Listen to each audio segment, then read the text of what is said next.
how you all doing? Mike Bradley, I hope you're doing well as always. So after the last video I did, reminiscing on my old Marshall, I thought I'll talk today about a guitar what lots of you seem to like, especially you X3P.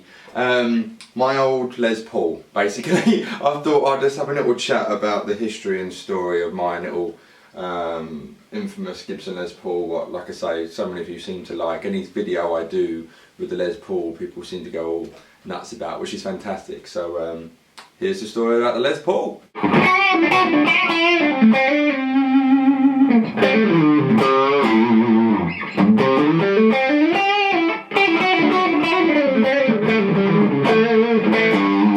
So a long time ago there lived a boy called Mike Bradley.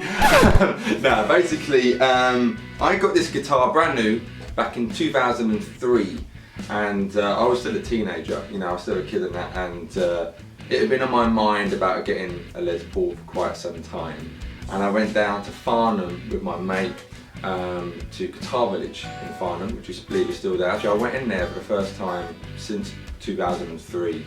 About a year or so ago. It's a lovely shop, it's fantastic. I recommend if you're in the Guildford Farming area, go down there. But yeah, we went down there, and I remember I was trying out the 50s and 60s necks, because in the early 2000s Gibson kind of changed the whole Les Paul stuff, and they started doing them again like they did in the 60s, you know, 50s and 60s, you know, and they did 50s profile necks and 60s profile necks, and I really liked the idea, and I went back to using the nitro cellulose, and more importantly they didn't have a scratch plate, and I do have the scratch plate. One second. So here's the scratch plate, still in its original bag. I've never ever screwed it on. I'll do a close-up, but it's still really shiny, got the Gibson sticker still on it, so it would look like kind of that if it was still on, or if I put it on, sorry. And sometimes I've toyed with the idea, but I don't know, I think from like in Slash when I was a kid, you know, a Les Paul without a scratch plate just always just looked cooler to me, you know.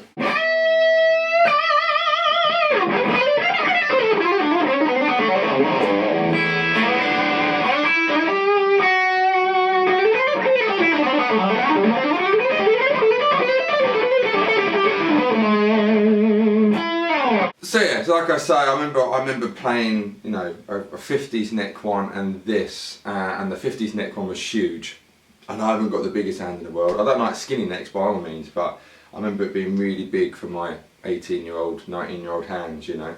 And I remember playing this, and I think I played for like Cornford Harlequin or something, and just really started liking it, you know. And me and my friend, he bought a Telecaster that day, and I bought this, and we sorted out a deal, and I got with it this old Boss Octave pedal, which I don't really use that much, but we got that thrown in the deal. When you buy a guitar, always haggle, always try and get a freebie, be it a couple of packets of strings, get a new strap, pedals, or if you offer to pay cash and knock X amount of money off. Always haggle when you buy anything in a guitar shop, you know, within reason, amp and guitars. Obviously if you're buying a packet of strings, there's no point haggling. But yeah, we got this, and I think, oh man, it was the most expensive thing I certainly bought. Still one of the most expensive things I bought 13 years later. I think it was about £1.5 grand, and I put it on a credit card and just worked to save it, to pay off for it really quick, you know. And she's still with me for the last 12 years. I've had her now, and I was thinking about this earlier on actually, like when you think of like the Blues Breakers album with Clapton, his was going to be a 1960 Les Paul, and I think that was recorded in 1965, so his Les Paul was only 5 years old at the time, you know. And then you think of Jimmy Page in the 70s with his iconic 59, that guitar, you know, in 1971, 72 would have been the same age as this now, you know. So it's kind of weird when you think about it like way, you know, the kind of how, especially when a guitar is finished in nitro cellulose, it just really adds, I think, a bit more mojo to a guitar, because obviously it ages better than a guitar with polyurethane on it.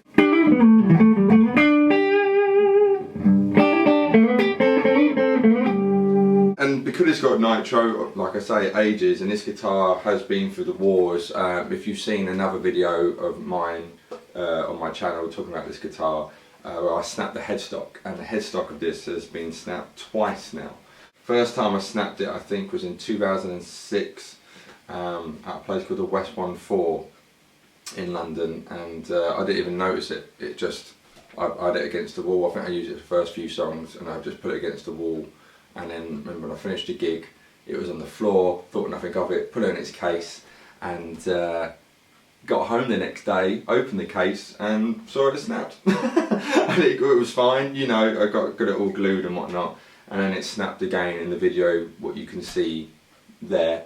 When was that? A couple of years ago now, and it snapped in the exact same place, and it's left a bit more of a scar, as you probably can see, but you know, it's all part of the story and it adds coolness to it. People pay good money for that. And it's starting to age now on the top as well, which I really like. And the back is every gig I do, a bit more of wear happens on the back here. And now you'll probably notice, let me come closer now. Now you might notice that I don't have the back plate on the guitar here where the toggle switch lives.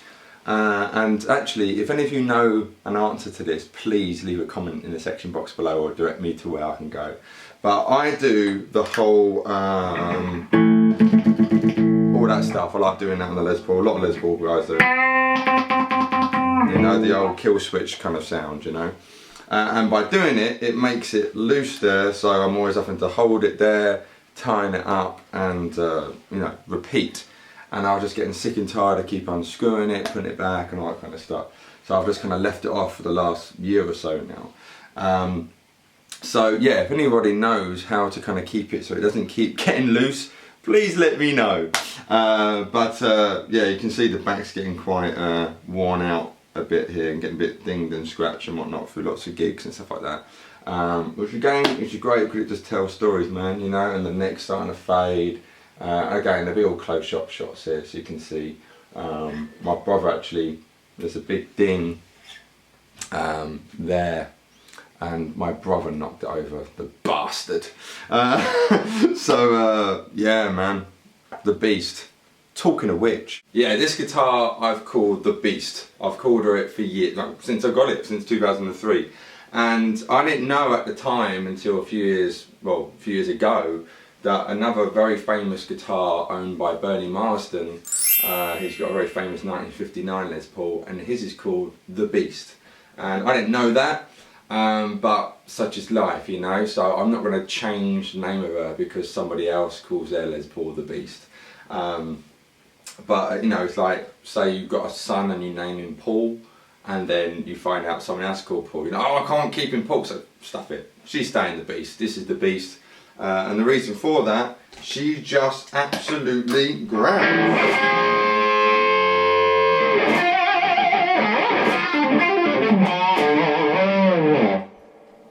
Aptly named The Beast.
So there you have it, guys, the Beast, my lovely Gibson Les Paul 2003 model. I didn't mention actually, sometimes I've had people commenting on some of my videos and send me messages saying, is that a 1960s Les Paul?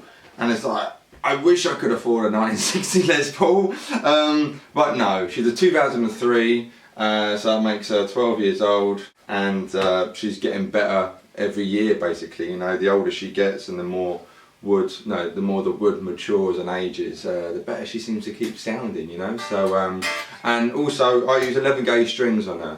On a Fender type guitar I would put 10s on, but because of the shorter scale length you can get away with putting 11s on, so it's 11 to 50 I believe I use, and it's kind of cool because it kind of still feels like, you know, my regular 10s on my Fenders and that, but it's got the tone of a thicker string, you know, because for years I stuck 10s on her and I just didn't quite get on with it all the time, you know, sometimes it just didn't feel right. And as soon as I put some 11s on, bang, you know, I was like, this is what I've always wanted the guitar to sound like. So I can still,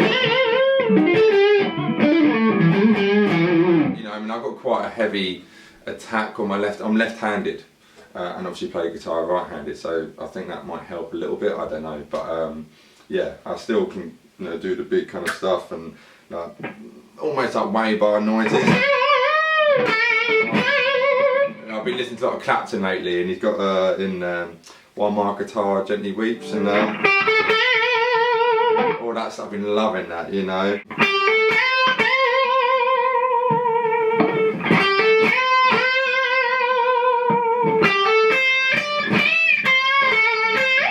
Oh man, I've been loving a lot of Clapton lately, you know.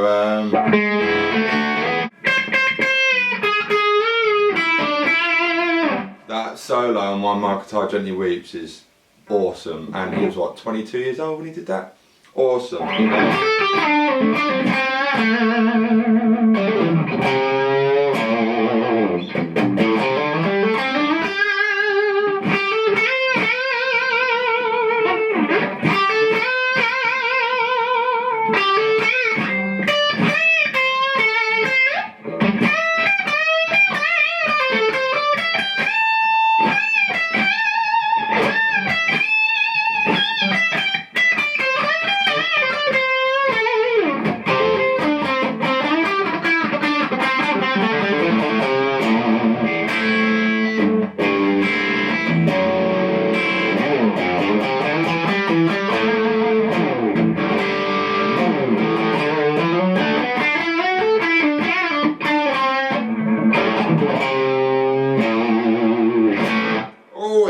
Anyway, I don't know where that came from, but that's the story, that's the tale of the 2003 Les Paul called the Beast, owned by Moi, and I hope you like it. Any questions, leave in the comment section below, and I'll probably get around doing a whole gear tour on one video one day, because I get some lovely questions from you guys. So anyway, as always, thanks for support, and I'll see you next time. Mike Bradley signing out. Bye!